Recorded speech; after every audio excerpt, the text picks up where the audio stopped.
ముందుగా దేవాది దేవునికి నా స్తుతులు స్తోత్రాలు చెల్లించుకుంటున్నానండి. మరి దేవుని కృపను బట్టి దేవుడు క్షేమంగా ఈ గ్రామానికి మమ్మల్ని తీసుకొచ్చారు. రెండవసారి మరి మిమ్మల్ని దర్శించుటకు దేవుడు అవకాశం ఇచ్చారు. అందుని బట్టి నేను దేవుణ్ణి స్తుతిస్తున్నాను. మాకు ట్రైన్ కూడా పోయిందండి. దయచేసి ఎవరు ఆలస్యాన్ని బట్టి అన్యగా భావించకండి. అందరూ బాగున్నారా? మంచిదండి. అలాగే మరి ఇక్కడ ఎవరైనా సేవకులు ఉంటే వారికి కూడా నా ప్రత్యేకమైన వందనాలు తెలియచేసుకుంటూ మరి మిగిలినటువంటి సోదరిమణులకు నా వందనాలు తెలియచేస్తున్నానండి. మరి ప్రేమతో ఆహ్వానించినటువంటి శ్రీను అన్నయ్య గారికి, వారి కుటుంబానికి ప్రభుపేట ప్రత్యేకమైన వందనాలు తెలియచేస్తున్నాను. ప్రార్థన చేసుకుందామండి. ప్రార్థన. పరిశుద్ధుడా, మా ప్రియ పరలోకపు కన్న తండ్రి, సర్వశక్తిమంతుడా దేవా, మీ శ్రేష్టమైన ఘనమైన నామానికి స్తుతులు స్తోత్రములు కన్న తండ్రి. దేవా నేను నా జ్ఞానము తండ్రి మరుగుపరిచి నీవే మీ ఆత్మతో నింపి తండ్రి ఈ ప్రాంతమునకు అవసరమైన మాటలను తండ్రి మాట్లాడింప చేయమని, మీ ఆత్మ జ్ఞానమును నాకు అనుగ్రహించమని ప్రాధేయపడుతూ యేసుక్రీస్తు పరిశుద్ధ నామమున ఈ ప్రార్థన మనవులు అడిగి వేడుకుంటున్నారు. ఆమేన్. ప్రేమైన వారలారా, మరి నాగమ్మ గారి కుటుంబం ఏదైతే ఉందో మరి ఆ కుటుంబము మా గృహమునందే ఈ యొక్క కూడిక జరగాలి అని చాలా ఆశపడ్డారు. ఆ ఆశ వెనుకున్న కారణం వారి తల్లి గారి యొక్క మరణం. మాలలో మేలు జరిగినప్పుడు నా ఇంట ప్రార్థన పెట్టించుకోవాలి, నా ఇంట్లో కూడికను ఏర్పాటు చేసుకోవాలి, నా ఇంట్లో గొప్ప కార్యం జరిగినప్పుడో, మేలు జరిగినప్పుడో, పెళ్ళి జరిగినప్పుడో, లాభం వచ్చినప్పుడో, వ్యాపారం బాగున్నప్పుడో మా ఇంటి దగ్గర ప్రార్థన పెట్టించండి కృతజ్ఞతగా అంటూ ఉంటారు. కానీ లేదా మనము వేరే విశ్వాసాలు కానివ్వండి, వేరేటువంటి సాంప్రదాయాలు చూసినా సరే మేలు చేసుకున్నప్పుడు ఎక్కువగా కొనియాడుతూ ఉంటారు. కానీ క్రైస్తవ్యంలో మేలు కీడు సమముగా భావించి ఏదైనా లాభమని ఎంచుకుంటారు. అది మన ప్రభువు మనకు నేర్పించారు. దాన్నే ఈ కుటుంబం కూడా అవలంబించారు. దేవుడు ఈ కుటుంబానికి మంచి ఓదార్పునివ్వాలి. అయితే మనుషులిచ్చే ఓదార్పు కంటే కూడా దేవుడు ఇచ్చేటువంటి ఓదార్పు చాలా ఉన్నతమైనది. మనుషులు మహా అంటే ఏం చెప్తామండి? ఎవరైనా ఎప్పటికైనా వెళ్ళిపోవలసిందే కదా అని ఓదారుస్తాం. ఇంకా ఏం చెప్తాం? నేనున్నాను అంటాం. నిజంగా మనం ఉండాల్సిన సమయం వచ్చినప్పుడు మనం వాళ్ళతో ఉండలేకపోతాం. ఉంటానని మాట ఇచ్చాను కానీ నేను ఉండలేకపోయాను, సహాయం చేస్తానని భరోసా ఇచ్చాను కానీ నేను ఏ సహాయం చేయలేకపోయామని చిన్న నిట్టూర్పు విడుస్తాం. మాట ధైర్యం చెప్పగలం కానీ నేనున్నాను దేనికైనా ఏ క్షణమైనా సరే అని పూర్తి స్థాయిలో భరోసా ఇవ్వలేము. కానీ ఆ కుటుంబానికి దేవుడు ఇవ్వగలడు. ఈ భరోసా మాత్రమే కాదు కానీ అంతకంటే గొప్ప భరోసా ఇవ్వగలడు. ఆ భరోసా ఏంటంటే చనిపోయిన వారిని తిరిగి తీసుకొస్తానని. అది మనం ఎవరూ చెప్పలేం. మనమే కాదు, భూమి మీద ఉన్న ఏ వ్యక్తి కూడా చెప్పలేడండి. ఏది చనిపోయిన మీ అమ్మగారిని మళ్ళీ తీసుకొస్తాను అని నేను ఓదార్చలేను, మీరు ఓదార్చలేరు. ఆ ఓదార్పు కేవలము దేవుడు మాత్రమే మనకివ్వగలడు. ప్రియమైన వారలారా, ఆయన యందు విశ్వాసం ఉంచిన వారు ఏమవుతారు? చనిపోయినా తిరిగి బ్రతుకుతారంటండి. ఇది ఎంత అద్భుతమైన ఓదార్పు అంటే ఏమండి, ఎంతటి వారు కూడా ఇలాంటి ఓదార్పునైతే ఇవ్వలేరు. ఓదార్పు అయితే అద్భుతంగా ఉంది, కానీ ఇది నమ్మడానికి ఏం కావాలి? శక్తి కావాలి. ఏం కావాలంటే శక్తి కావాలి. దాన్ని విశ్వాసం ఉంచడానికి మనకు బలం కావాలి. దేవుడు అంటున్నాడు, నీవు బ్రతుకున్నప్పుడు నన్ను విశ్వసించి నాయందు నిద్రిస్తే, నువ్వు విశ్వాసిగా మరణిస్తే నేను తిరుగు లేపుతాను అంటున్నాడు. నీ కుటుంబ సభ్యులు నాయందు మరణిస్తే అంటే రక్షణ తీసుకుని మరణిస్తే కనుక మరలా వారిని లేపి నీకు అప్పచెప్తాను అంటున్నాడు. కానీ ఇది నమ్ముతున్నామా? ఈ పునరుద్ధానాన్ని నమ్మగలుగుతున్నామా? నమ్మో. మనం ఏం నమ్ముతాం తెలుసా అండి? రాత్రికి అమ్మ కల్లోకి వస్తుంది, కళ్ళు మూసుకొని పడుకో అంటే నమ్ముతామా లేదా అండి? అమ్మ నీకు ఏదో ఒక రూపంలో ఆకాశంలోంచి చూసి నిన్ను ఆశీర్వదిస్తుందంటే నమ్ముతాం. కట్టుకథలు నమ్మడానికి ఉన్నటువంటి శక్తి నిజాన్ని నమ్మడానికి ఉండదండి. నిజమేంటంటే ఎక్కడో ఆకాశంలో నుంచి అమ్మ దీవించదు కానీ, ఎక్కడో కలలో వచ్చి కనపడడం కాదు కానీ, ఒకానొక రోజు ఏ అమ్మనైతే కోల్పోయామో, అంటే ఈ కుటుంబం అమ్మగారిని కోల్పోయింది. మరి మన కుటుంబాలలో భర్తలు కోల్పోయిన వాళ్ళు ఉన్నారు, బిడ్డల్ని కోల్పోయిన వాళ్ళు ఉన్నారు, చాలామంది ఉన్నారు. దేవుడు ఏం చెప్తున్నాడంటే, ఆ నిద్రించిన వారిని ఏం చేస్తాను, తిరిగి మీకు అప్పగిస్తాను, నేను మరలా వచ్చినప్పుడు వారందరినీ కూడా తిరిగి లేపుతాను అని మాట్లాడుతున్నాడండి. ఇది నమ్ముతున్నామా? నిజంగా ఇది నమ్మితే గనక విశ్వాసము క్రియతో నిండుకుంటుందని పునరుద్ధానాన్ని నమ్మిన జీవితాలు ప్రత్యేకంగా ఉంటాయండి. పునరుద్ధానాన్ని నమ్మిన జీవితం ఎలా ప్రత్యేకంగా ఉంటుందంటే, పునరుద్ధానాన్ని నమ్మిన వ్యక్తి తన జీవితాన్ని ఏం చేసుకోలేడు తెలుసండి, లోకానికి ఇవ్వలేడు. పునరుద్ధానాన్ని నమ్మిన వ్యక్తి వ్యర్థంగా సమయం గడపలేడు. పునరుద్ధానాన్ని నమ్మిన వ్యక్తి దేవుడితోనే ఎక్కువ సంబంధం కలిగి ఉంటాడు. లోకంలో పోట్లాడడు, లోకంతో పోటీ పడడు. అతని పోటీ ఎప్పుడు భక్తితోనే, తనతోనే తనకు యుద్ధం ఉంటుంది. కానీ పునరుద్ధానాన్ని నమ్మిందెవరు? నమ్ముతాం, కానీ అది బ్రతుకులో చూపించేదెవరు? నిజంగా పునరుద్ధానాన్ని నమ్మితే నేను తిరిగి లేస్తాను, దేవుడు చెప్పాడు. నేను చనిపోయినా తిరిగి లేపుతానన్నాడు. నా వారు చనిపోయినా తిరిగి లేపుతానన్నాడు. నేను చనిపోతే తిరిగి లేపుతానన్నాడు. కాబట్టి తిరిగి లేపడానికి కావలసిన అర్హత నాకుందా? తిరిగి ఆయన లేపుతానంటున్నాడు, లేవడానికి కావలసిన శక్తి నాకుందా? ఎవరిని లేపుతాడంటండి ఆయన సజీవంగా? ఆయన యందు నిద్రించాలి, ఆయనలా జీవించాలి. అప్పుడు చాలా వరకు మన జీవితంలో ఉన్న సమస్యలు పోతాయండి. నిజంగా ఏమండి, భక్తులు మాట్లాడుతూ, నిరీక్షణ లేని ఇతరుల వలె మీరు ఏం చేయొద్దు, దుఃఖపడొద్దు. ఎవరు దుఃఖపడతారు విపరీతంగా, ఎవరు బెంగ పెట్టుకుంటారు అంటే, పునరుద్ధానం ఉంది అంటారు కానీ ఆ శక్తిని ఆశ్రయించకపోతే ఏమొస్తుందండి? భయం పుడుతుంది. ప్రియమైన వారలారా, ఈ కుటుంబానికి ప్రేమతో చెప్పేటువంటి మాట ఏంటంటే, పునరుద్ధానాన్ని బలంగా నమ్మితే అమ్మ లేకపోయినా మీరు ధైర్యాన్ని కోల్పోరు, అమ్మ లేకపోయినా మీరు భరోసాన్ని కోల్పోరు. ఏమండి, పునరుద్ధానాన్ని నమ్మాలి ప్రియమైన వారలారా. అదేమి చిన్న విషయం కాదండి, నమ్మడం అన్నది చిన్న విషయం కాదు. చూడండి, అపోస్తుల కార్యములు 17వ అధ్యాయంలో 32వ వచనం చూడండి. మృతుల పునరుద్ధానమును గూర్చి వారు వినినప్పుడు కొందరు అపహాస్యము చేసిరి, మరికొందరు దీని గూర్చి నీవు చెప్పునది ఇంకొకసారి విందుమని చెప్పిరి. అలాగుండగా పౌలు వారి మధ్య నుండి వెళ్ళిపోయెను. అయితే కొందరు మనుష్యులు అతన్ని హత్తుకుని విశ్వసించిరి.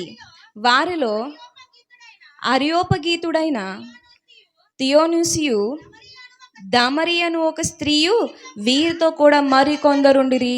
పునరుద్ధానం గురించి చెప్తుంటేనంటండి, మనిషి తిరిగి బ్రతుకుతాడు. నిజం చెప్తున్నారు, కట్టుకథలు కాదు. కట్టుకథలు చెప్పేటప్పుడు చెవులు చాలా పెద్దవైపోయి దాన్ని నమ్ముతాం, ఏదైనా నమ్ముతాం. కానీ ఇక్కడ నిజాన్ని చెప్తున్నప్పుడు చాలామంది అపహాస్యం చేస్తున్నారంటండి. ఏమంటున్నారంట? ఇంకోసారి చెప్పు, ఇది ఏం చెప్తున్నా ఇంకొకసారి చెప్పు అని వాళ్ళు అపహాస్యం చేస్తున్నారంట.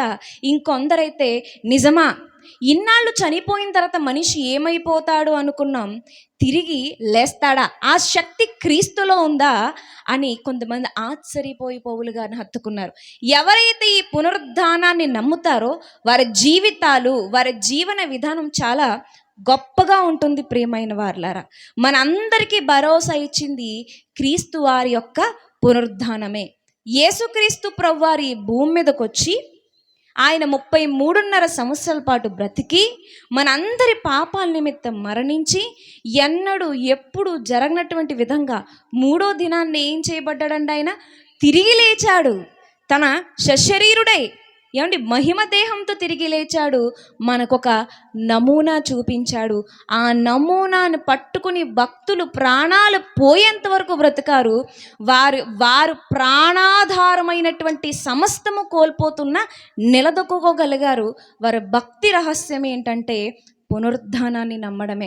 ఈరోజు మన భక్తిహీనతకు కారణం ఏంటంటే పునరుద్ధానాన్ని నమ్మకపోవడమే. కృంగిపోవడానికి, కృషించుకుపోవడానికి, కొంతమంది ఈ డిప్రెషన్స్ తట్టుకోలేక, ఈ బాధలు తట్టుకోలేక, ఈ వ్యాధులు తట్టుకోలేక, ఇంట్లో జరుగుతున్న ఈ మరణాలను చూడలేక ఏమైపోతున్నారు? ఆత్మహత్యలు చేసేసుకుంటున్నారు. పునరుద్ధానం నమ్మిన వాళ్ళు ఆత్మహత్య చేసుకోలేరు. పునరుద్ధానాన్ని నమ్మిన వారు ఏం చేసుకోలేరండి? ఆత్మహత్య చేసుకోలేరు. నేను బలవంతంగా చచ్చిపోతే నేను తిరిగి లేవను, ఇది దేవుని చిత్తం కాదు.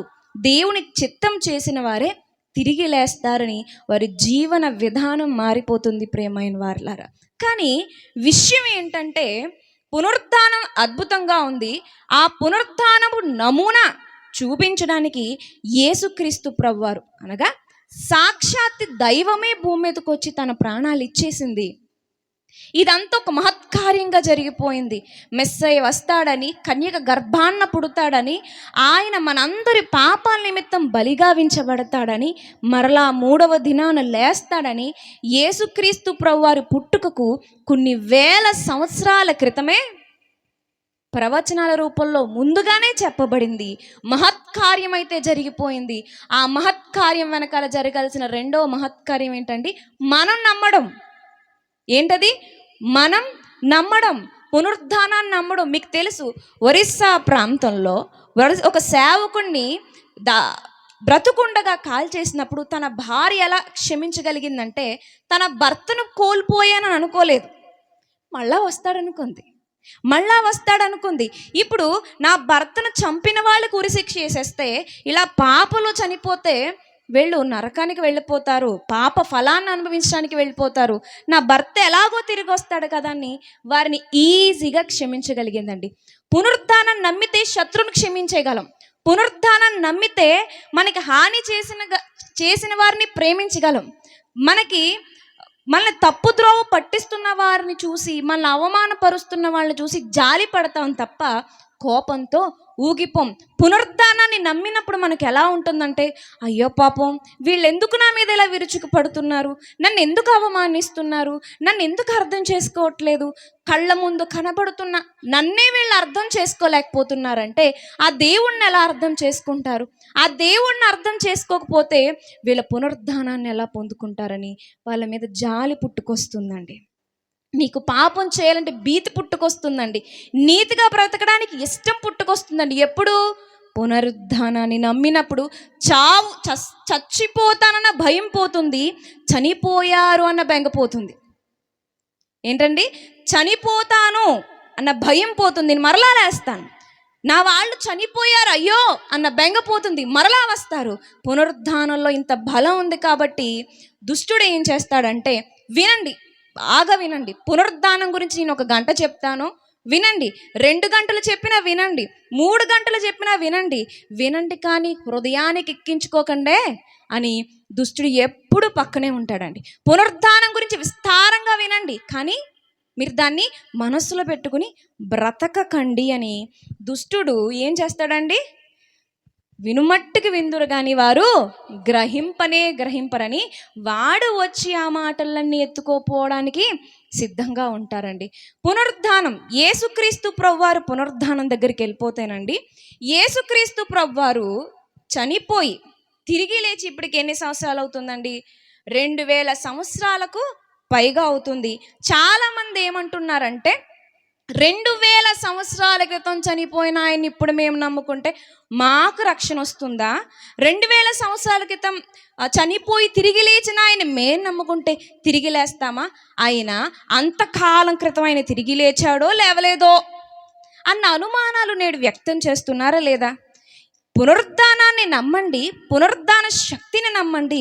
ఇదిగో ఎక్కడ జరగని అద్భుతమని ఒక క్రైస్తవుడు ప్రకటిస్తుంటే నమ్మట్లేదండి. మీరు వెళ్ళి చూడండి, ఎవరన్నా మన బంధువులు, మన స్నేహితులు మన బంధువుల్లో స్నేహితుల్లో కానీ ఎవరైనా చనిపోయినప్పుడు బాధపడకమ్మా, ప్రభువు నమ్ముకుంటూ తిరిగి వచ్చేస్తుందిలే అంటే మన వైపు ఎలా చూస్తారు? ఇది ఇంకోసారి చెప్పు మాట అంటారు.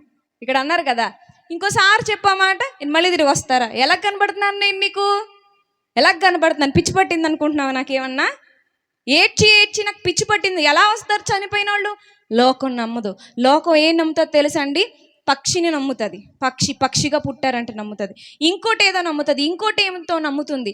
అంతే తప్ప చనిపోయి చీకిపోయి పురుగులు పట్టిన ఆ దేహం మరలా లేస్తుందన్న సత్యం మాత్రం నమ్మదు. సర్లే, 2000 సంవత్సరాలు గడిచిపోయింది కాబట్టి నమ్మలేదు అనుకుందాం. మరి ప్రత్యక్షంగా యేసుక్రీస్తు ప్రభువారు పునరుద్ధానుడైన ఆ రోజు నమ్మారా? ఆ రోజు నమ్మారా? ప్రత్యక్షంగా చాలా, అదేమి ఎక్కడో అడవిలో అరణ్యంలో జరగలేదండి, ఎక్కడో చాటున జరగలేదండి, ఎక్కడో చీకటిన జరగలేదండి, ఎక్కడో రహస్యంగా జరగలేదండి. ప్రభుత్వ అధికారులు చూస్తుండగా జరిగింది ఆయన యొక్క పునరుద్ధానం. మరి అప్పుడు నమ్మారా? నమ్మలేదండి, నమ్మలేదు. చూద్దాం.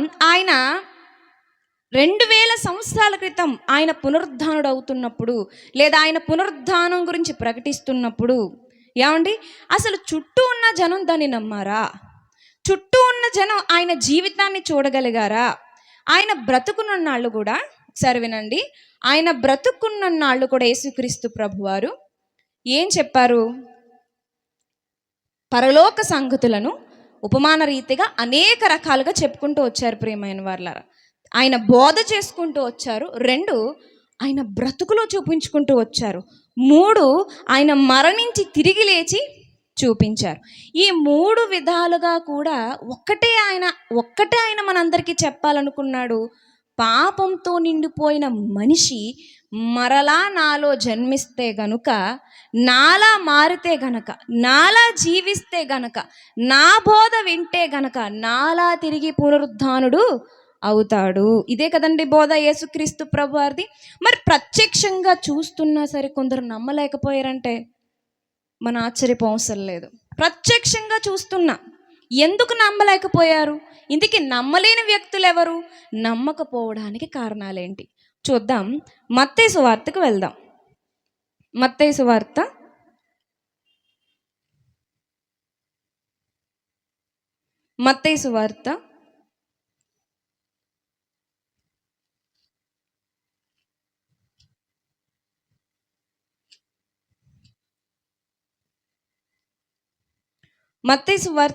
28వ అధ్యాయంలో ప్రారంభ వచనం నుంచి చూద్దామండి.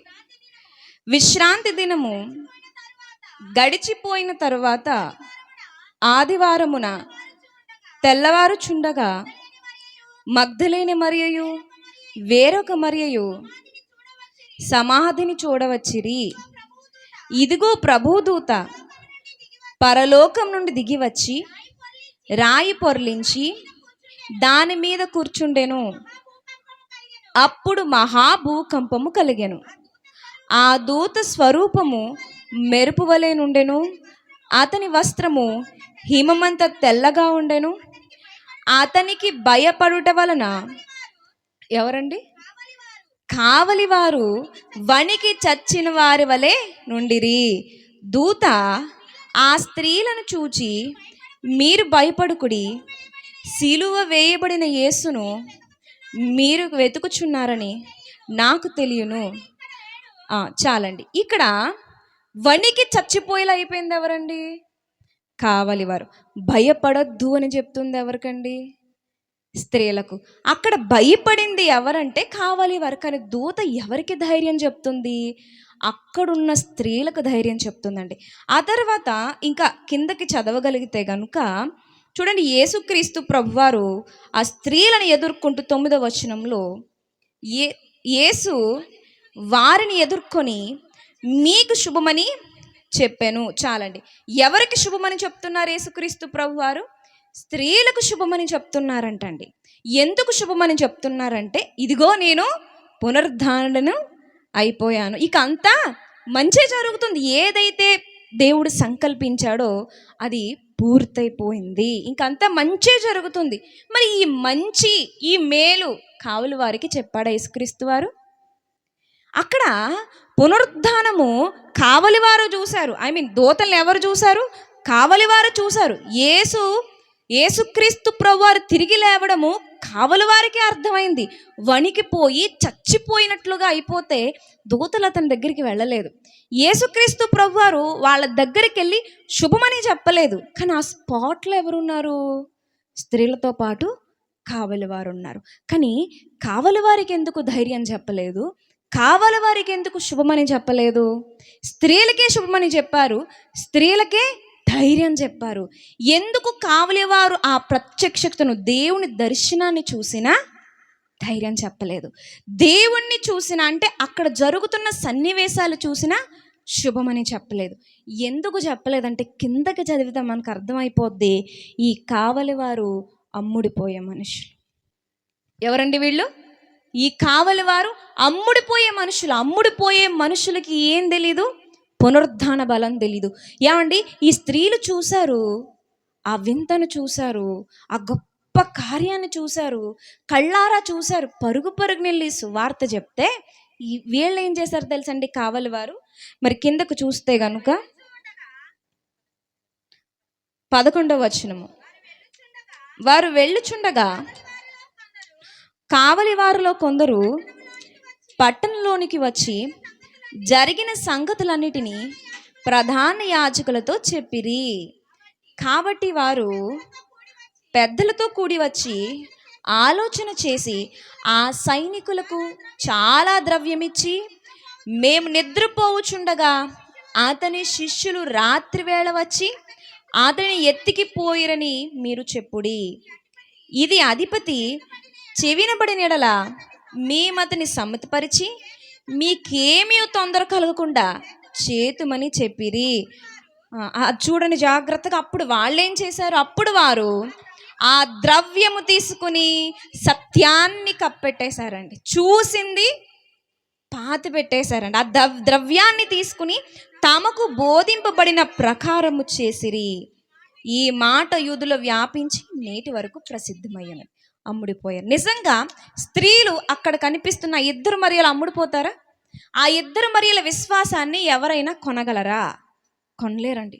వాళ్ళు అమ్ముడిపోరండి. కానీ కావలి వారు అమ్ముడిపోయారు. ఈరోజు మనము ఎందుకు ధైర్యంగా లేకపోతున్నాం? ఈరోజు ఎందుకంత పిరికితనంతో కుషించుకుపోతున్నాం? ప్రతి చిన్నదానికి ఎందుకు అలా కంగారు పడిపోతున్నాం? మనకి ఎందుకు ధైర్యం లేదంటే ఎక్కడో లోకానికి అమ్ముడిపోతున్నామేమోనండి మనం. ఎందుకు మన బ్రతుకుల్లో మేలు జరగట్లేదు, శుభం జరగట్లేదు? మనం ప్రభువుని నమ్ముకున్నాం, ప్రభు మన జీవితాలను దర్శించాడు, మనం ప్రభు కార్యాలను చూసాం. కానీ ఏం లేదండి మన జీవితంలో? స్థిరత్వం లేదు. అమ్ముడిపోతున్నాం. ఒక్కొక్కరు ఒక్కో దానికి. ఈ కావలి వారు అమ్ముడిపోయారు గనకే పునరుద్ధానపు శక్తి వారి జీవితాలలో లేదు. ఆ స్త్రీలు అమ్ముడిపోరు, వారు క్యారెక్టర్ కలిగిన వారు కాబట్టి వాళ్ళ గురించి ఇప్పటికీ మనం గొప్పగా చెప్పుకుంటున్నాం. గట్టిగా మాట్లాడితే అపోస్తులకే సువార్త ప్రకటించినటువంటి ఘనత వాళ్ళకి మనం ఇచ్చాం. కానీ వీళ్ళను అమ్ముడిపోయిన వ్యక్తులుగా మనం మాట్లాడుకుంటున్నాం. ఈరోజు నా జీవితంలో, మీ జీవితంలో కానీ ఈ పునరుద్ధానం అన్నది పని చేయట్లేదంటే ఎక్కడో లోకంతో మనము రాజీ పడిపోయి, ఎక్కడో దేనికో వ్యక్తికి అమ్ముడిపోయామో, వస్తువుకు అమ్ముడిపోయామో, పరిస్థితులకు అమ్ముడిపోయామో, పిరికితనానికి అమ్ముడిపోయామో, ధనానికి అమ్ముడిపోయామో, కీర్తికే అమ్ముడిపోయామో, ఏమో దేనికి అమ్ముడిపోయామో. దేవుని కంటే ఎక్కువ స్థానం దేనికి ఇచ్చేస్తావో దానికే నీవు దాసుడవు. పునరుద్ధానం శక్తి పనిచేసిందండి. కళ్ళతో చూశారండి. వీళ్ళు చచ్చిపోయినట్లుగా భయపడిపోయారండి. పోనీ ఇప్పుడంటే 2000 సంవత్సరాలు గడిచిపోయింది. ఆన్ ది స్పాట్ చూశారు. వాళ్ళు ఎందుకు మారలేకపోయారంటే లోపం. ఈ లోపం ఈ కావలి వారిలోనే కాదండి. ఆయన మరణించడానికి ముందు కొన్ని సన్నివేశాలు చూస్తుంటే సత్యాన్ని అంగీకరించడం ఎంత కష్టమా? వాస్తవాన్ని దిగమింగుకోవడం ఎంత కష్టమా? పునరుద్ధానాన్ని మన జీవితాల్లో అన్వయించుకోవడానికి ఎంత సాధన కావాలా? ఇన్నాళ్ళు చాలా ఈజీగా వినేసామే. యేసుక్రీస్తు ప్రభువారు చనిపోయి తిరిగి లేచాడు, దేవునికి స్తోత్రం అని పాటలు పాడేసుకున్నామే. పునరుద్ధానాన్ని ప్రత్యక్షంగా చూసిన వాళ్ళు తిరస్కరించగలిగారు, హృదయాన్ని కఠినం చేసుకోగలిగారు. యేసుక్రీస్తు ప్రభువారి జీవితాన్ని ప్రత్యక్షంగా చూసిన వాళ్ళు మనం ప్రత్యక్షంగా చూడలేదండి. మనం ఏం చేస్తున్నాం? విని విశ్వాసం ఉంచుతున్నాం. కానీ ప్రత్యక్షంగా చూసిన వాళ్ళు కళ్ళు కూడా మూతలు పడ్డాయంటే మనం నమ్మి తీరాలి. ఇంకా ఎవరున్నారు అంటే, ఇది మత్తయి సువార్తలోని విషయం. ఇప్పుడు మార్కు సువార్తలోకి వెళ్ళిపోదాం. ఈ మార్కు సువార్తలోనండి 15వ అధ్యాయము, మార్కు సువార్త 15వ అధ్యాయము ఒక వ్యక్తి కనిపిస్తాడండి 33వ వచనంలో. చూద్దాం ఆ వ్యక్తి ఏం చేస్తున్నాడు ఏంటో ఒకసారి ఆలోచిద్దాం. మధ్యాహ్నం మొదలుకొని 3 గంటల వరకు ఆ దేశమంతటను చీకటి కమ్మెను. 3 గంటలకు యేసు ఎలోయి ఎలోయి లామా సబక్తాని బిగ్గరగా కేకవేశాను. ఆ మాటలకు నా దేవా నా దేవా నన్ను ఎందుకు చెయ్యి విడిచితివని అర్థము. దగ్గర నిలిచిన వారిలో కొందరు ఆ మాటలు విని, అదిగో ఏలియాను పీలుచుచున్నాడనిరి. ఆ ఒక్కడు చూడండి ఏం చేశాడో. ఏం జరుగుతుందంటే ఇక చివరి దశకు వచ్చేసారు యేసుక్రీస్తు ప్రభువారు. ఆ చివరి దశకు వచ్చేస్తున్నప్పుడు ఏలీ ఏలీ లామా సమక్త ఏంటి ఇలా అయితే ఎలోయి ఎలోయి లామా సబక్త ఈ మాటలు పలుకుతున్నప్పుడు ఏలిని పిలుస్తున్నారేమో చుట్టుపక్కల వాళ్ళంటే అందులో ఒక వ్యక్తికి కంగారు పుట్టిందండి. అందులో ఒక వ్యక్తికే కంగారు పుట్టిందండి. కంగారు పుట్టి ఆ వ్యక్తి ఏం చేస్తున్నాడండి, ఒకడు పరిగెత్తుకు పోయి ఒక స్పాంజి చిరకలో ముంచి రెల్లును తగిలించి ఆయనను త్రాగనిచ్చి తాళుడి ఏలియా విని దీవింపవచ్చునేమో దింపవచ్చునేమో చూతుమనెను. ఏలియా వీని దింపవచ్చునేమో చూతుమనెను. పరుగు పరుగును వెళ్ళిపోతే భక్తి ఏమన్నా పుట్టిందేమో, మారు మనసు ఏమన్నా పుట్టిందేమో అని మనం అనుకుంటాం. కానీ పరుగు పరుగు ఎందుకు వెళ్ళాడంటే అద్భుతం ఏమన్నా జరుగుద్దేమోనని. ఎందుకు వెళ్ళాడండి? అద్భుతం ఏమన్నా జరుగుద్దేమని. ఇక్కడ ఒకరు అని రాసుంది కానీ పైన ఒక గ్రూపే కనబడద్దండి. ఆ గ్రూప్ చూడండి, ఆ గ్రూప్ 32వ వచనంలో కనిపిస్తుంది. ఆ గ్రూప్లో ఒకటి వ్యక్తి, ఇశ్రాయేలు రాజుకు క్రీస్తు ఇప్పుడు సిలువ మీద నుండి దిగి రావచ్చును. అప్పుడు మనము అమ్ముదమని ఒకనితో ఒకరు చెప్పుకొనిరి. ఆయనతో కూడా సిలువ వేయబడిన వారును ఆయనను నింది సిలువ మీద నుంచి దిగొస్తేనంట అప్పుడు ఆయన వీరు పరీక్షించుకుంటారు. ఆయన మాటలు నిజమో కాదో వీరు పరీక్షించుకుంటారు. ఇక్కడ ఏం కనిపిస్తుందంటే ఒక అద్భుతం. ఆ సామాన్యంగా సిలువ వేయబడిన తర్వాత ఒక మనిషి అన్నాక తిరిగి రాగలడా? రాలేడు. దేవుడైతే ఎందుకు రాడు? నువ్వే రక్షించుకో, నువ్వు దిగిరా అని ఇక్కడ గ్రూపు ఏం జరుగుతుందా అని అద్భుతం కోసం వెయిట్ చేస్తుంది. అందులో ఒక వ్యక్తే ఒకడు. ఈ ఒకడు ఏలీ ఏమన్నా వస్తాడేమో, ఇప్పుడేమన్నా కనబడుతుందేమో అద్భుతమని గబగబా పరిగెత్తుకుని పోయాడు. ఏ ఏలీ రాలేదండి. వచ్చాడా? ఏ ఏలీ రాలేదు. ఏ ఏలీ రాకపోయేసరికి అచ్చరిక వేస్ట్, నా టైం వేస్ట్ అనుకుని వెనక్కి వెళ్ళిపోయాడు. నా టైం వేస్ట్ అనుకుని వెనక్కి వెళ్ళిపోయాడు. ఏం అర్థం కావట్లేదు యేసుక్రీస్తు ప్రభువారి జీవితం ఏంటో, ఆయన ఎందుకు చనిపోడు ఏం అర్థం కావట్లేదు, అద్భుతం ఏమీ జరగలేదు అనుకుంటున్నాడు. కానీ ఈ గ్రూప్లో కలిసిపోకుండా మనకు ఒక వ్యక్తి కనిపిస్తాడు. అతనికి అర్థమైందండి క్రీస్తు గురించి. ఒక గ్రూప్కే అర్థం కాలేదు. మనకు అర్థమయ్యే భాష ఒక మందగా ఉన్న సమూహానికే అర్థం కాలేదు. కానీ ఒక వ్యక్తికి ప్రభు అర్థమవుతాడు. ఆయన ఎవరు అంటే పేస్ తిప్పండి.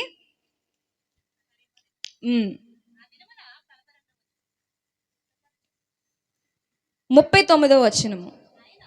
ఆయనకెదురుగా నిలిచియున్న శతాధిపతి ఆయన ఇలాగూ ప్రాణం విడిచుట చూచి, నిజముగా ఈ మనుష్యుడు దేవుని కుమారుడే అని చెప్పని ఎవరు చెప్తున్నారండి? శతాధిపతి. ఏంటి? ఒక రోమా ప్రభుత్వం కింద పనిచేస్తున్న శతాధిపతి పలుకుతున్న మాట ఏమంటున్నాడు? ఈ నిజముగా దేవుని ఏం చూశాడు? ఆల్రెడీ అక్కడ చాలామంది సిలువ చుట్టూ ఉన్నారు. ఏలీ వస్తాడా, లేకపోతే ఇంకా ఎవరైనా వస్తారా, అయితే మోషే గారు ఏమన్నా వస్తారా? ఏమైనా అద్భుతం జరుగుతుందా? ఏ గాయాలు లేకుండా సిలువ మించి ఏమైనా నడుచుకొచ్చేస్తాడా అని ఒక గ్రూప్ ఎదురు చూస్తుంటే, ఈ గ్రూప్ అంతటికి పక్కకుండి ఒక వ్యక్తి అంటున్నాడు, ఈయనే దేవుని కుమారుడు. ఏం చూశాడు ఆయన? వీళ్ళేం చూశారో అదే చూశాడు ఆయన. ఏం చూశాడండి? వీళ్ళేం చూశారో అదే చూశారు. కానీ వీళ్ళందరూ ఎలా ఉన్నారు? ప్రభువారి దగ్గర కనిపెట్టడమే వేస్ట్ అనుకుంటున్నారు. అద్భుతాలు వెతికేవారు ఎలా ఉన్నారండి? ప్రభువు దగ్గర కనిపెట్టడమే వేస్ట్ అనుకుంటున్నారు. ఈ గ్రూపే కాదు కానీ ఆ టైంలో యేసుక్రీస్తు ప్రభువారు మరణ పునరుద్ధాన సమయంలో ఇంకొందరు మనకి తారసపడ్డారో వాళ్ళని ఒక్కొక్కరుగా చూద్దామండి. ఒక్కొక్కరుగా చూద్దాం. అది ఆ ప్రయాణం ఎలా జరుగుతుందంటే, ఈ శతాధిపతి ఉన్నాడు చూశారు, అక్కడ ఒక మాట ఉంది కదా, ఏముంది అక్కడ? ఆయనకెదురుగా నిలిచి ఉన్న శతాధిపతి ఆయన ఎలాగో ప్రాణం విడుచుట చూచి ఏం చూచాడంట?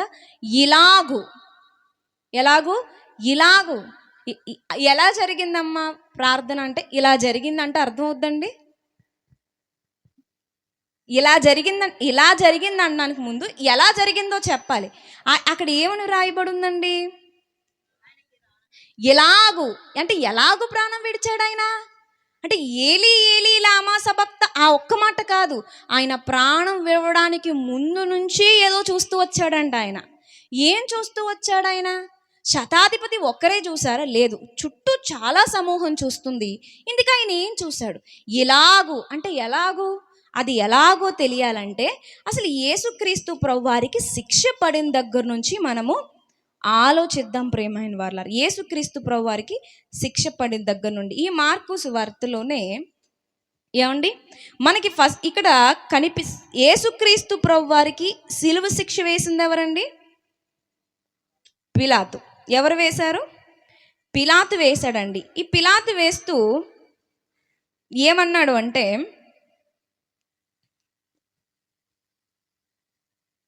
2వ వచనము 15వ అధ్యాయము 2వ వచనంలో, పిలాతు యూదుల రాజు నీవేనా? ఆయనను అడుగగా ఆయన నీవన్నట్టే అని అతనితో చెప్పాను. ప్రధాన యాజకులు ఆయన మీద అనేకమైన నేరములు మోపగా పిలాతు ఆయనను చూచి మరలా నీ ఉత్తరమేమీ చెప్పవా? నీ మీద ఎన్ని నేరములు మోపుచున్నారో చూడమనేను. ఆయనను యేసు మరి ఏ ఉత్తరము చెప్పలేదు గనుక పిలాతు ఆశ్చర్యపడిన. పిలాతు అడుగుతున్నాడు, వీళ్ళందరూ అన్ని నేరాలు చెప్తున్నారు కదా, నువ్వేం మాట్లాడవేంటి? నువ్వు యూదుల రాజువా అంటే అవును అన్నాడు. ఇంకేం చెప్పవా? అబద్ధమని చెప్పు, నేను అలా చేయలేదని చెప్పు, వాళ్ళు నా మీద నేరాలు మోపుతున్నారని చెప్పు, ఏదోటి చెప్పు అని పిలాతు బ్రతిమలాడుతున్నాడంటే పిలాతుకు తెలుసు యేసుక్రీస్తు ప్రభువారిలో తప్పేమీ లేదు అని. పిలాతుకు తెలుసు యేసుక్రీస్తు ప్రభువారిలో తప్పేమీ లేదని. అందుకని ఆయన మాట్లాడు అంటే మాట్లాడట్లేదు, ఆశ్చర్యపడిపోతున్నాడు. ఎందుకు పిలాతు ఆశ్చర్యపడిపోతున్నాడంటే, పిలాతు గారికి ఒక విషయం అర్థమైందండి. ఆ విషయం ఏంటి చూడండి. 9వ వచనము 15వ అధ్యాయము 9వ వచనంలో, ప్రధాన యాజకులు అసూయ చేత యేసును అప్పగించరని పిలాతు తెలుసుకొని. చాలండి, పిలాతుకి ఏమర్థమైందంటే యేసు వారు నిర్దోషి, వీళ్ళందరూ ఆయన మీద అసూయతో ఈ నేరాలన్నీ మోపుతున్నారని ఈ విషయం నాకు అర్థమైంది, చూస్తున్న నాకు అర్థమైంది. మరి నేరాల చేత కొట్టబడుతున్నాడు, ఎన్నో అవమానాలు భరిస్తున్నాడు, వాళ్ళ యొక్క దాడిని తాళుకోలేకపోతున్నాడు, చుట్టూ గుంపుగా వచ్చేసారండి. ఈయనకి తెలియదా? ఆయన ఏ తప్పు చేయలేదని నాకు తెలుసు, మరి ఆయనకి తెలియదా? ఆయనకి తెలుసు కదండి. మరి అసూయతో వాళ్ళు అన్నీ చేస్తుంటే ఎందుకు నోరు విప్పట్లేదు? నోరు విప్పితే ఏదన్నా చేయగలడు పిలాతు, కానీ నోరు విప్పట్లేదు. ఆయనకు ఆశ్చర్యం పుట్టుకొచ్చింది. నిజంగా తప్పు చేసినాడు, నా డ్యూటీ సర్వీస్లో తప్పు చేయలేదని దొంగ సాక్ష్యాలు పుట్టించుకుని దొంగ మనుషుల్ని కిరాయికి రప్పించుకుని మరి తప్పు చేసి తప్పించుకున్న వాళ్ళను చూశాను, కానీ తప్పు చెయ్యకపోయినా మౌనంగా ఉంటావేంటయ్యా నువ్వు? నాకే అర్థమైపోయింది, నీకు తెలీదని, నీ తప్పులేదని. ఆయనకి ఆశ్చర్యం పుట్టుకొచ్చిందంటండి. ఆశ్చర్యం పుట్టుకొచ్చింది సరే, మరి ఆశ్చర్యంలో ప్రభువుని ఎందుకు నమ్మలేకపోయాడు? ప్రభువు నమ్మలేకపోయాడు. ఏం అడ్డొచ్చిందంటే కిందకి ఇంకా చదివితే గనుక వచనం చెప్పండి, 12వ వచనం చూడండి. అందుకు పిలాతు, అలాగైతే యూదుల రాజని మీరు చెప్పువాని నేనేమి చేయదునని మరలా వారిని అడిగాను. వారు వాణ్ణి సిలువ వేయమని మరలా కేకలు వేసి, అందుకు పిలాతు ఎందుకు అతడు ఏ కార్యము చేసనని వారిని అడగగా వారు వాణ్ణి సిలువ వేయమని మరి ఎక్కువగా కేకలు వేసిరి. పిలాతు జన సమూహమును సంతోషపెట్టుటకు మనస్సు గలవాడై ఏమొచ్చిందంటే అడ్డు, ఇప్పుడు ప్రభువుని నిజాన్ని తెలుసుకోవడానికి మనుష్యుల్ని సంతోషపెట్టాలనేటువంటి మనస్సు ఏమొచ్చింది? మనిషిని సంతోషపెట్టాలనేటువంటి మనసు. ఎక్కడైనా సరే ఒక ముద్దాయి ఉన్నప్పుడు ముద్దాయి తరపున తన తల్లో, తన తండ్రో, తన అక్కో, తన స్నేహితులో వాదిస్తారు. అంతే. కోర్టులో ఏం చేస్తారు? అంతేగాని ఎప్పుడన్నా జడ్జి ఎప్పుడన్నా ముద్దాయి వైపు వాదిస్తాడండి? కానీ పిలాతు వాదిస్తున్నాడు. అతను ఏం తప్పు చేశాడు? ఈయన వాదించేస్తున్నాడు, జడ్జి వాదించేస్తున్నాడండి. కానీ అయినా శిక్ష విధించడానికి ముందుకొచ్చాడు. ఎందుకో తెలుసా అండి? మనుషులు సంతోషపెట్టాలనుకున్నాడు. కానీ అదే ప్లేస్లో ఎవరున్నారు? శతాధిపతి ఉన్నాడు. జాగ్రత్తగా వినాలండి. అదే ప్లేస్లో ఎవరున్నారు? శతాధిపతి. శతాధిపతి ఎందుకు ఉన్నాడు అంటే, శతాధిపతి అనగానే మనకు తెలుసు 100 మంది సైనికులకు అధికారిగా ఉంటాడు. అతడు ఇలాంటి గొడవలకు, ఇలాంటి మరి పెద్ద పెద్ద ఇష్యూస్ అవుతున్నప్పుడు ఏముంటుందండి మనకు తెలుసు కదా. ఇప్పుడు రాజకీయ పరంగా, మతపరంగా ఏమైనా కల్లోలాలు వస్తున్నప్పుడు ఎవరు ముందు ఉంటారు? కానిస్టేబుల్స్ ఉంటారు, ఎస్ఐలు ఉంటారు, ఎస్పీలు ఉంటారు. ఉంటారా? ఉండరండి. పోలీసుకు సంబంధించిన అధికారులు ఆ ప్రాంగణంలో ఉండి తీరాల్సిందే. అది ప్రభుత్వ ఆదేశం, వాళ్ళే కంట్రోల్ చేయాలి. ఈ శతాధిపతి కూడా అక్కడే ఉన్నాడండి. ఆ శతాధిపతి అక్కడే ఉన్నాడు, చుట్టూ సైనికులు ఉన్నారు, వారికి నాయకుడిగా ఈ శతాధిపతి ఉన్నాడు. శతాధిపతి కూడా చూస్తున్నాడు. కానీ శతాధిపతి దేన్ని లక్ష్య పెట్టలేదు తెలుసండి? మనుషులు సంతోషపెట్టాలనుకోలేదు. కానీ పిలాతు ఏమనుకున్నాడు? మనుషులు సంతోషపెట్టాలనుకున్నాడు. ఈరోజు బైబిల్ని పూర్తిగా పాటించేస్తే ఏమవుతుందో, నా వాళ్ళు నన్ను ఏమన్నా అంటారేమో, లేదా చాలా ఎక్కువ భక్తి చేసేస్తున్నావులే, నువ్వే పెద్ద భక్తురాలు అన్నట్టు అని ఏమన్నా నా గురించి తప్పుగా అనుకుంటారేమో, నన్ను ఎగతాళి చేస్తారేమో, నేను ఇలా ఉంటే వాక్యానుసారంగా జీవిస్తే ఇంకేమైనా అంటారేమో, నేను బాప్తీసం తీసుకుంటే ఇంకోటి ఏదో జరుగుతుందేమో అని, యేసే క్రీస్తుని తెలిసిన, ఆయనే రక్షకుడని తెలిసిన, ఆయన చెప్పినట్టు వింటేనే కానీ మన జీవితాలకు అర్థం లేదని తెలిసిన పూర్తి స్థాయిలో వినము. పూర్తి స్థాయిలో ఎందుకు వినమో తెలుసండి? ఎవరో ఉంటారు, వాళ్ళు బాధపడతారు. వాళ్ళని బాధ పెట్టకూడదంటే మనం ఏం చేయాలి? కొన్ని దేవుడు చెప్పిని పక్కకు పెట్టాలి. ఒక దైవ సేవకుడు ఇలా అంటాడు కదా, హృదయం అనే సింహాసనం మీద ఆయన కూర్చోవాలంటే ప్రతి క్రైస్తవుడు సిలువెక్కాలంటండి. ఒకవేళ నా సింహాసనం మీద నేనే కూర్చుంటానంటే కనుక ఆయన సిలువెక్కుతాడు. అంటే ఆయనంత బాధించబడతాడని. ఇక్కడ సత్యం తెలుసు, నిర్దోషని తెలుసు, అన్నీ తెలిసినా సరే మనుషులు సంతోషపెట్టడానికి పిలాతు వెళ్ళిపోయినట్లుగా ఈరోజు నిజం తెలుసు, నిజం తెలిసిన మనుషులు ఏమనుకుంటారో, ఇలాంటి ఏమనుకుంటారో, అలాంటి ఏమనుకుంటారో అని మన మనుషులకు భయపడి దేవుని కార్యాలకు దూరంగా ఉండట్లేదా? మరి అది యేసుక్రీస్తు ప్రభువారి జీవితం తెలుసని ఎలా చెప్తాం? ఏమండి? యేసుక్రీస్తు ప్రభువారు చెప్పినట్టు బ్రతుకుతున్నానని ఎలా చెప్తాం? ఆలోచించండి. ఇది ఇంతతో అయిపోయిందా? మీకు ముందే చెప్పాను కదా, అక్కడ మతానికి సంబంధించి, ఆచారానికి సంబంధించి, లేదా వారి ధర్మశాస్త్రానికి సంబంధించి పెద్ద గొడవ జరుగుతుంది. గొప్ప గొప్ప వాళ్ళు అందరూ అక్కడే ఉన్నారు. యాజకులు ఉన్నారు, ప్రధాన యాజకులు ఉన్నారు, ఏమండి పరిసయ్యులు ఉన్నారు, ఇంకా సద్దుకయ్యులు ఉన్నారు, శాస్త్రులు ఉన్నారు. వీళ్ళందరూ గొప్ప గొప్పోళ్ళు, ఘనులు అనబడిన వాళ్ళందరూ అక్కడే ఉన్నారు. యేసుక్రీస్తు ప్రభువారిని సిలువేయాలన్నారు. అక్కడ ఎవరు ఉంటారు? ఇప్పుడు సైనికులు ఉండాలి, పోలీసులు ఉండాలి. ఈ సైనికులు ఏం చేశారంటే యేసుక్రీస్తు ప్రభువారిని, వాళ్ళకి ప్రభు అర్థం కాలేదండి, ప్రత్యక్షంగా యేసుక్రీస్తు ప్రభువారిని చూస్తున్నా వాళ్ళకి అర్థం కాలేదు. ఆ సైనికులు ఏం చేస్తున్నారో చూడండి. 16వ వచనం చూస్తే గనుక, అంతట సైనికులు ఆయనను ప్రెతోర్యమును అధికారి మందిరములోనికి తీసుకొని పోయిరి. ఏమండి, ఈ ప్రెతోర్యము అంటే ఏంటి అంటే విచారణ చేసేటువంటి ఒక అధికార భవనం అన్నమాట. అక్కడికి స్పెషల్గా తీసుకెళ్లారంటండి. ఆల్రెడీ విచారణ అయిపోయింది, ఆయనకు సిలువ శిక్ష అమలైపోయింది, మళ్ళీ ఎందుకు అక్కడ తీసుకెళ్లారు? అవసరం లేదు కదండి. కోర్టులో శిక్ష పడిన తర్వాత మళ్ళా కోర్టులోకి తీసుకెళ్లాల్సిన అవసరం ఉందా? ఏమండి, ఉందా? లేదు. మరి ఎందుకండి వీళ్ళు తీసుకెళ్లారు అంటే అపహాస్యం చేయడానికి. ఎలా అపహాస్యం చేశారో చూడండి. 17వ వచనంలో 16 నుంచి చదువుదాము. ఆయనను ప్రెతోర్యమును అధికారి మందిరంలోనికి తీసుకుని పోయి సైనికులందరినీ సమకూర్చుకుని, మొత్తం సైనికులందరూ అక్కడికి వచ్చేసారంటండి. సమకూడిన తర్వాత ఏం చేశారంటే ఆయనకు ఊదారంగు వస్త్రము తొడిగించి ముళ్ళ కిరీటమును ఆయన తల మీద పెట్టి, యూదుల రాజా నీకు శుభమని చెప్పి ఆయనకు వందనము చేయసాగిరి.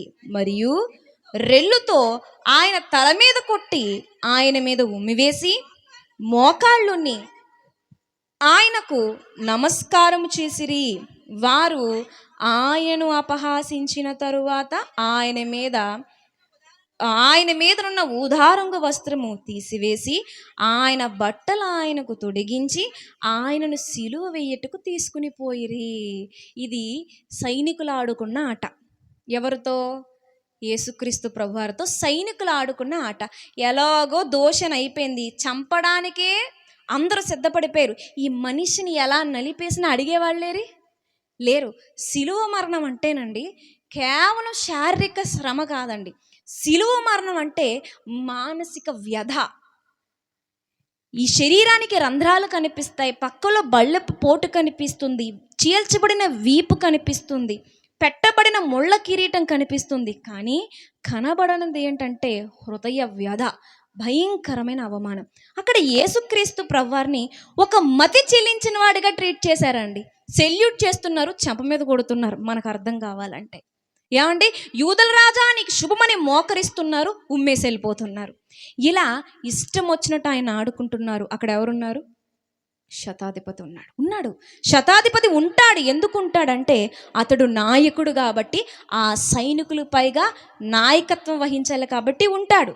ఆయన ఒక రోల్డ్ మోడల్. శతాధిపతి అంటే సైనికులకు ఒక ఆదర్శంగా ఉండాలి కాబట్టి అంత భయంకరమైన గొడవ జరుగుతున్నప్పుడు అక్కడ ఆయన ఉండి తీరుతాడు.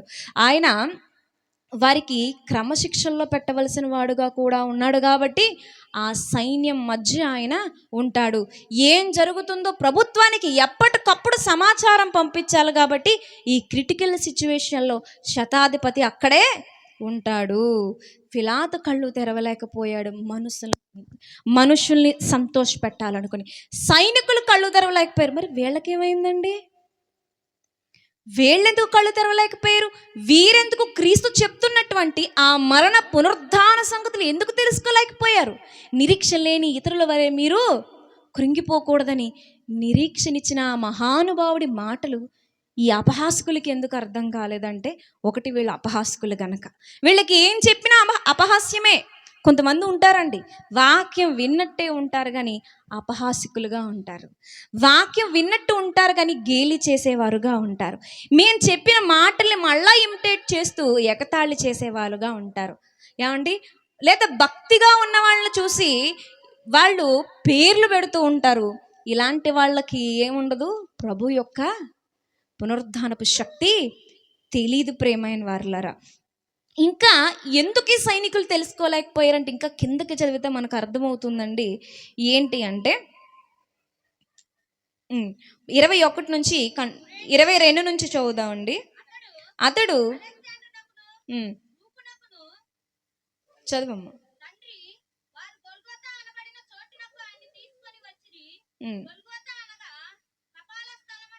అర్థము. అంతటా బోళము కలిపిన ద్రాక్షరసము ఆయనకిచ్చిరి, గాని ఆయన దాని పుచ్చుకొనలేదు. ఆగండి, ఇక్కడ ఆగుదాం. ఇక్కడ ఎవరన్నా అయితే బోళము కాస్తంత ఎక్కువ కలపండి, ద్రాక్షరసం కాస్తంత ఎక్కువ స్థాయిలో ఇవ్వండి. ఎందుకు? నొప్పి తెలియకూడదు, నొప్పి తెలియకూడదనండి. కానీ ఆయన తీసుకోవట్లేదండి. నాకు నొప్పి తెలియాలి, నేను నా పిల్లల్ని ఎంత ప్రేమిస్తున్నానో అర్థం కావాలి. నొప్పి తెలియకుండా ఒళ్ళంతా తిమ్మిరెక్కిపోయినప్పుడు నన్ను ఏం చేసేస్తే మాత్రం అది ఎవరైనా ముందుకు వచ్చేస్తారండి. మనిషి ఈజీగా చచ్చిపోవాలనుకుంటాడు కదా, అందుకే ఈజీగా చచ్చిపోవాలనుకున్న వాళ్ళు ఏం చేస్తారు? నిద్ర మాత్రం మింగుతారు. నిద్దట్లో నొప్పి తెలియకుండా చచ్చిపోవాలి. మన ప్రార్థనలు కూడా కాస్తంత అలాగే ఉంటాయి కదండి. ఎలా ఉంటాయి? అలా నడుస్తూ నడుస్తూ నడుస్తూ చచ్చిపోవాలి, అలా తిరుగుతూ తిరుగుతూ తిరుగుతూ చచ్చిపోవాలి, ఈజీగా చచ్చిపోవాలి, అలా అనాలి చచ్చిపోవాలి. మంచం మీద మాత్రం పట్టుకోవడం కోరిక ఉంటుందా లేదా? కానీ తాను ఎలా చనిపోవాలో అత్యంత క్రూరంగా రాసుకున్న దేవుడు కాస్తంత ఆ బోళం కలిపిన ద్రాక్షరసం తీసుకుంటే కొద్దిగా నొప్పి తెలియకుండా ఉంటుంది కదా, కానీ తీసుకోలేదు. అంత ప్రేమిస్తున్నాను అని చెప్తున్నాడు. ఇది ఎవరికి అర్థం కావట్లే? సైనికులకు అర్థం కావట్లేదు. ఎందుకు అర్థం కావట్లేదు? అన్ని అవమానాలు పరుస్తున్నా నోరు మెదపలేదు. వాళ్ళ అపహాస్కులు, వాళ్ళకి అర్థం కాలే. అపహాస్కులకి త్యాగం అర్థం కాదండి. నెక్స్ట్, ఆయన ప్రేమను చూపిస్తున్నాడు, ఇది కూడా అర్థం కాలే. ఎందుకు అర్థం కాలేదంటే కింద వాళ్ళ లోపం ఉంటుంది చూడండి.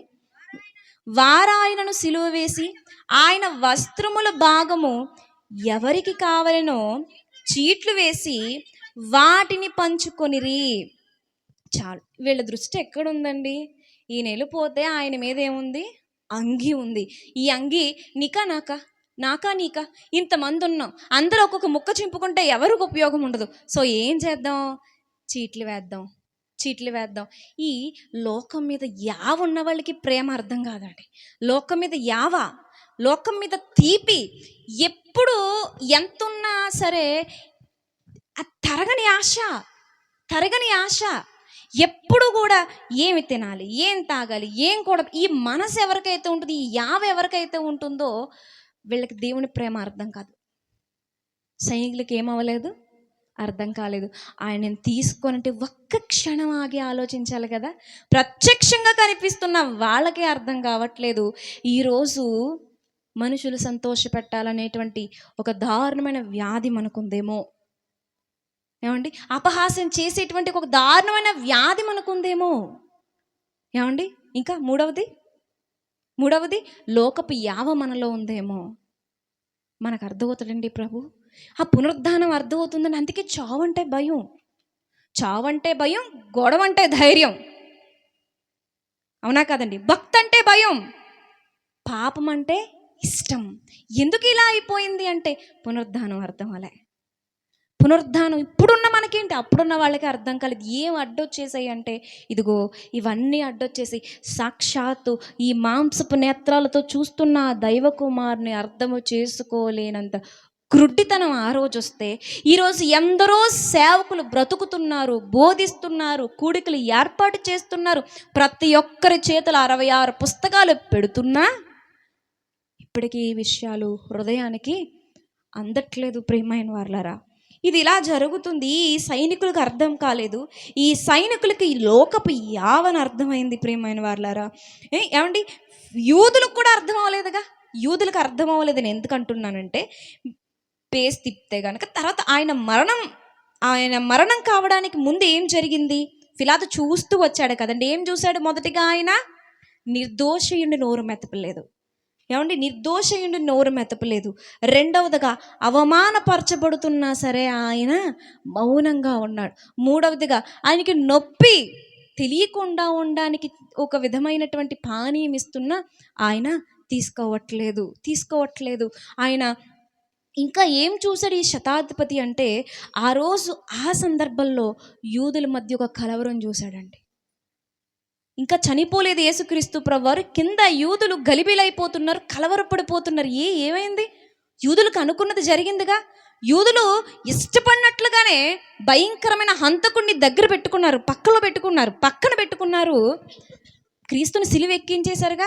ఎందుకు యూదులు కలవరపడిపోతున్నారంటే చూడండి, ఎందుకంటే దేవాలపు తెర పైనుండి కింది వరకు రెండుగా చిరిగిపోయిందంటండి. దేవాలపు తెర. ఏంటి దేవాలయపు తెర అంటే, మోషే గారి కాలం తెలుసు కదా, ఆ కాలంలో చేసినటువంటి తెర. ఇది చిరిగిపోవడం ఏంటి అంటే, అప్పుడెప్పుడో చేసింది కదండి, చీకిపోయి ఉంటుందేమో అంటారా? చీకిపోదండి. ఎందుకు చీకుపోదంటే, అది 60 అడుగుల ఎత్తు ఉంటుందండి, 30 అడుగుల వెడల్పు ఉంటుందండి. దాని బరువే ఎంత ఉండొచ్చు? 400 కేజీలు. ఎంతండి? 400 కేజీలు. ఆ తెర మందం మన ఇంట్లో కట్టెల్లా ఉండదండి. తెర అనగానే మన ఇంట్లో కట్టెను ఊహించుకోకూడదు. 4 నుంచి 6 అంగుళాల మందం ఉంటుందండి. అది ఎంత? 4 నుంచి 6 అంగుళాల మందం ఉంటుందండి. ఆ కట్టెను మొయ్యాలంటే 200 మంది అవసరం. అదేమైపోయింది? మోషే గారి కాలం నుంచి వచ్చింది, చిరిగిపోయిందండి. అది ఎందుకు చిరిగిపోయింది? అది మామూలు విషయమా? అతి పరిశుద్ధ స్థలం అంటే మీకు తెలుసు కదండి. ఎవరు చనిపోయారు అక్కడ? యాజకుని కుమారులు చనిపోయారు కదండి. అహరోను కుమారులు ఎందుకు చనిపోయారు? ఆ తెర దాటి వెళ్ళారు కాబట్టి. ఆ తెర దాటి వెళ్ళకూడదు. ఆ తెర దాటితే అతి పరిశుద్ధ స్థలం ఉంటుంది. అది చిరిగిపోయింది. ఆ తెర దాటి వెళ్ళిన తర్వాత ఏదైనా అంతో ఎంతో తేడా వచ్చిన ప్రధాన యాజకుడి ప్రాణాలు కూడా గాల్లో కలిసిపోతాయండి. ఆ అతి పరిశుద్ధ స్థలంలోనికి ప్రధాన యాజకుడు ఒక్కడే, హై ప్రీస్ట్, ఆయన ఒక్కడే ఎప్పుడు పడితే అప్పుడు వెళ్ళకూడదండి. సంవత్సరానికి ఒకసారి వెళ్ళాలి. వెళ్ళేటప్పుడు కూడా చరిత్ర ఏం చెప్తుందంటే, ఆయన వెళ్ళేటప్పుడు ఈ నడుముకు ఒక తాడు కట్టుకుని వెళ్ళేవాడంటండి. అక్కడ ఏమన్నా ఇతను చెయ్యకూడదు ఏమన్నా చేస్తే ఎంతసేపు చూసినా పాస్టర్ గారు రావట్లేదు అనుకోండి, మనకు అర్థం కాదని చెప్తున్నాను. హై ప్రీస్ట్ అంటే ఆ ప్రధాన యాజకుడు రావట్లేదు అనుకోండి, ఆ తాడు ఇలా లాగేవారు. బరువుగొస్తే అర్థం ఏంటి? చచ్చిపోయాడు. ఈ చచ్చిపోయాడు కదా నలుగురు వెళ్ళారనుకోండి, వాళ్ళు చచ్చిపోతారు. అంత పవర్ఫుల్ ప్లేస్ అది. ఆ కట్టెన్ చిరిగిపోయిందండి. కలవరం పుట్టింది యూదుల మధ్య. ఆ కలవరాన్ని ఆ యూదులకు అర్థం కావట్లేదు. ఈ తెర చిరిగిపోయిన కలవరం, వాళ్ళ కలవరం పుడుతుంది కానీ ఆలోచన లేదు. ఎందుకు ఇది చిరిగిపోయిందన్న ఆలోచన వాళ్లకు లేదండి. కానీ యూదుల మధ్య కలవరం పుడుతుంది. శతాధిపతి ఇవన్నీ చూస్తున్నాడు. ప్రియమైన వాళ్ళారా, యూదుల మధ్య ఇంత గొప్పగా ఇటు ఇలా ఎలా జరిగింది, మనుషుడు ఎవ్వరూ కట్ చేయలేరు, అది ఇలా ఎలా జరిగిందని ఆలోచించకుండా వారు మెదడు ఎందుకు మందబారిపోయిందంటే, ఫిలాతు గ్రహించాడు కదండి. ఏముంది వాళ్ళకి? అసూయ. ఫిలాతుకేమో మనుషులు సంతోషపెట్టాలని కోరిక, సైనికులకేమో అపహాస్యము, లోకం మీద యావ, యూదులకేమో అసూయ. వీళ్ళెవ్వరు చూడలేకపోయారండి. ప్రభువు దైవస్తుడని శతాధిపతి చూశాడండి. తెర చిరిగిపోయినా వాళ్ళ హృదయాలు చిరగలేదండి. శతాధిపతి హృదయం బద్దలైందండి. ఆయన అక్కడే ఉన్నాడు. ఇక ఆయన అన్నాడు, ఈయనెవరు? ఇదంతా చూసి 39వ వచనము, ఆయనకెదురుగా నిలిచిన శతాధిపతి ఇలాగు అంటే, ఇలాగు వెనకాల ఇంత చరిత్ర ఉంది. ఇలాగు అనగానే ఆయన తీర్పు యేసుక్రీస్తు ప్రభువారికి తీరుస్తున్న న్యాయపు తీర్పు చూశాడు. ఆయన అపహాసిస్తున్నప్పుడు అందరి ఖైదీల్లాగా ఆయన ఉండకపోవడం చూశాడు. ఆ సిలువెక్కుతున్నప్పుడు ఆయన విధానం చూశాడు. ఇవన్నీ చూసి చూసి చూసి ఇలాగూ చూసిన తర్వాత ఆయన అంటున్నాడు, ఏమంటున్నాడండి? నిజముగా ఈ మనుషుడు దేవుని కుమారుడే అని చెప్పాను. ఏమండి, ఆ రోజన్నా ఈ రోజన్నా ఇప్పుడు చెప్పబడిన ఏవి మనలో ఉన్నా సరే మనకేంటి అర్థం కాదు? ప్రభు అర్థం కాడు, ప్రభు ప్రేమ అర్థం కాదు, ప్రభు త్యాగం అర్థం కాదు, ప్రభు ఉద్దేశము మనకి అర్థం కాదు. ఇదే చెప్తాం. నేను ఇన్నాళ్ళ నుంచి బాప్తిసం తీసుకున్నాను కాబట్టి, నన్ను ప్రేమిస్తే, నిజంగా నన్ను ప్రేమిస్తే, ఎప్పుడో ప్రాణం ఇచ్చేవాళ్ళు ప్రభు, అప్పుడు ఎప్పుడో ప్రాణం ఇచ్చావు, సరే ఇప్పుడు ఏదన్నా చేసే, ఇప్పుడు ఏదన్నా చేస్తేనే నన్ను ప్రేమిస్తున్నట్టు లెక్క. ఇది ఎలా ఉంది తెలుసా? దిగిపో సిలువ మీద నుంచి, ఇప్పుడు దిగిపోతేనే నువ్వు దేవుడు అన్నట్టు. దిగుతాడండి ఆయన, ఆయన చిత్తం వేరు. దిగిపోతే నష్టం ఎవరికి? ముందు దిగమన్న వాళ్ళకే. యేసుక్రీస్తు ప్రభువు దిగిపోయారు అనుకోండి, ఎవరికి నష్టం? దిగమన్న వాళ్ళకి. వాళ్ళ పాపాలకి ప్రక్షాళన ఉండదు, నిత్యమైన యాతన స్థలానికి వెళ్ళిపోతారు. ఈరోజు నీ జీవితంలో ఏదో అద్భుతం కావాలి, ఏదో కార్యం చేసేయాలని ప్రభువుని బలవంతంగా పాస్టర్ గారితో ప్రార్థన చేయించుకున్నా, నీవు ప్రార్థనలో గడిపినా అది ఆయన చిత్తం కాకపోతే ఆయన చేయడు. దానికోసం ప్రభువుని పరీక్షించక్కర్లొద్దు, సేవకుల్ని నిందించక్కర్లొద్దు. ఎన్నోసార్లు ప్రార్థన చేయమనండి, కార్యం జరగలేదు. ఆయన ప్రార్థన చేస్తారు కానీ కార్యం జరగదు. అనక్కర్లొద్దు. ఆయన చిత్తం కాకపోతే జరగదు. సిలువ మించి దిగి రమ్మంటే నిరూపించుకోనికి దిగాడా ఆయన? శిఖరం మించి దూకమంటే దూకాడా ఆయన? ఆకలేసిన రాయిని రొట్టిగా మార్చుకున్నాడు ఆయన? నేను దేవుని కుమారుని నిరూపించుకునే ప్రయత్నం చేశాడు ఆయన? చెయ్యడాయన. ఆయన చిత్తం కాకపోతే నువ్వు ఎంతగా గించుకున్నా చెయ్యడాయన. చేశాడా? మనం ఉండవండి. మనకి హాని అంటేనే ఆయన చేడు ప్రేమైన వాళ్ళ. ఆయన ఒక్కటే అంటున్నాడు, నీలో ఇదిగో నన్ను ప్రత్యక్షంగా చూసిన వాళ్ళే నన్ను నమ్మలేదు కదా, ఈ తరంలో నువ్వు నమ్మాలంటే నువ్వెంత జాగ్రత్తగా ఉండాలి. చూసి నమ్మలేదు, నువ్వు చూడక నమ్మాలి. నువ్వెంత జాగ్రత్తగా ఉండాలని ఈరోజు ఒక్కసారి దేవుడు ఇదిగో ఈ కుటుంబం ద్వారా మనతో మాట్లాడుతున్నాడండి. కొందరు స్త్రీలండి అద్భుతమైన రీతిగా వాళ్ళ విశ్వాసాన్ని చూపిస్తున్నారు. చూడండి, హెబ్రీయులకు రాసిన పత్రిక 11వ అధ్యాయము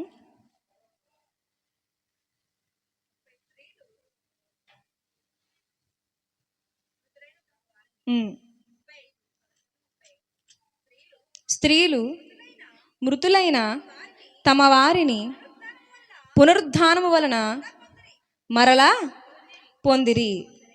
కొందరైతే అతి శ్రేష్టమైన పునరుద్ధానము పొందగోరి విడుదల పొందనల్లక యాతన పెట్టబడిరి. కొందరండి ఈ పునరుద్ధానం నమ్మిన స్త్రీలు అన్నారంట, మమ్మల్ని ఏమి కష్టాల నుంచి కాపాడొద్దు కానీ మరణం నుంచి కాపాడన్నారంటండి. ఈ పునరుద్ధానం అర్థమైన వాళ్ళంట, ప్రభువా ఈ లోకంలో మరణమైనా పర్లేదు కానీ నన్ను జ్ఞాపకము చేసుకో అన్నారంటండి. అలాగే సిలువ మీద ఉన్న దొంగలు కూడా అదే మాట్లాడుతూ, ఒక దొంగ ఏమంటాడండి, నువ్వు దేవుని కుమారుడైతే దిగు అని. మరొక దొంగ, నన్ను జ్ఞాపకం చేసుకొని. పునరుద్ధానం అర్థమైతే ప్రస్తుతానికి కష్టాలు తీర్చే, ప్రస్తుతానికి నాకు అద్భుతాన్ని చేసే, ప్రస్తుతానికి నన్ను అందరికంటే ఉన్నతంగా కూర్చోబెట్టని అడగవండి. పునరుద్ధానం అర్థమైతే, దేవా ఈ లోకంలో డబ్బు నేను సంపాదించుకోగలను, ఆస్తులు నా తల్లిదండ్రులు ఇవ్వగలరు, కానీ చచ్చిపోయిన తర్వాత మరో జీవితం నువ్వు తప్ప ఎవరు ఇవ్వలేరు, అది నాకు ఇవ్వు అని అడుగుతామండి. మరి అర్థమైందా? కాబట్టి ప్రియమైన వాళ్ళరా, క్రైస్తవులమైన మనకు మాత్రమే దేవుడిచ్చినటువంటి ఒక వరం ఏంటండి? పునరుద్ధానము. ఆ పునరుద్ధానాన్ని నమ్మకుండా ఈ లోకానుసారమైన మనసు మనల్ని మోసం చేస్తుందండి. మరి ఈ మాటల ద్వారా పునరుద్ధానం గురించి మరొక్కసారి ఆలోచించి దాన్ని మీ జీవితంలో పనిచేయడం చేసుకోండి. నేను ప్రార్థన చేస్తాను. చిన్న ప్రార్థన. పరిశుద్ధ పరలోకపు కన్న తండ్రి, సర్వశక్తిమంతుడా దేవ, పునరుద్ధానం కూర్చున్నటువంటి అనేక విషయాలు ప్రభువ మాతో మాట్లాడవు తండ్రి. పునరుద్ధానము ప్రభువ ఎంత గొప్పదో, ఆనాడు చూసి కూడా నమ్మలేని వారు దుస్థితిని చూపిస్తూ, ఇదిగో ఈరోజు నువ్వు చూడక నమ్మాలి అంటే ఎంతో జాగ్రత్త వహించాలని, ఈ పునరుద్ధానం యొక్క గొప్ప శక్తి, నిరీక్షణ, భక్తులు ఎలా ఈ యొక్క పునరుద్ధానమును బలంగా మార్చుకున్నారు, ఈ విషయాలన్నీ మాతో మాట్లాడింప చేసినందుకు నీకు స్తోత్రము దేవా. ఈ యొక్క వాక్యము మాలో నూరంతలుగా ఫలింప చేయండి. సంఘమునకు తండ్రి ఆశీర్వాదకరంగా నిలిచినట్లు సహాయం చేయమని యేసు క్రీస్తు ప్రభు వారి పరిశుద్ధ నామమున ఈ ప్రార్థన మనవులు అడిగి వేడుకుంటున్నాము కన్న తండ్రి, ఆమేన్. చక్కటి విలువైన సంగతులు, చిన్న వయసైనా చాలా అమూల్యమైన సంగతులను దైవ సేవకురాలు అందించారు. ఆవిడ మాట్లాడారు కాబట్టి మీరు బతుకుపోయారు. నేనైతే 2 గంటలు మాట్లాడుతాను, గంటన్నర. ఆవిడ కాబట్టి తగ్గించి మాట్లాడింది. ఎందుకంటే వాక్యానికి ప్రయారిటీ ఇవ్వకపోతే క్రైస్తవులుగా చెప్పుకోవడం మనకు కరెక్ట్ కాదు. ముగింపు ఆశీర్వాదం తీసుకుందాం. రేపు సాయంకాలం రోజున సహోదరి గారు మరి శుక్రవారం స్త్రీల కూడికలో మాట్లాడడం జరుగుతుంది. దయతో అందరూ వచ్చే ప్రయత్నం చేయండి. మిగిలిన వారు కూడా ఎవరైతే ఉన్నారో మీ బంధువులు స్నేహితులు ఎవరైతే ఉన్నారో వాళ్ళందరికీ కూడా ఈ విషయాన్ని తెలియజేయండి. ముగింపు ఆశీర్వాదం తీసుకుందాం. మరొక అన్న మరొక మాట్లాడదాం అంటున్నాడు. అన్నను పక్కకి తీసుకెళ్ళి ఎవరికన్నా కొంచెం కోపం ఏమైనా ఉంటే కాస్త తీర్చుకుని వచ్చేయండి. ఆశీర్వాదం తీసుకుందాం. మన తండ్రి అయిన దేవుని యేసుక్రీస్తు వారి యొక్క కృప, పరిశుద్ధాత్మక అన్యోన్యమైన సహవాసం మనకును లోకమందున సకల పరిశుద్ధులకు తోడైన నడిపించును గాక. ఆమెన్. అందరికీ వందనాలు. మన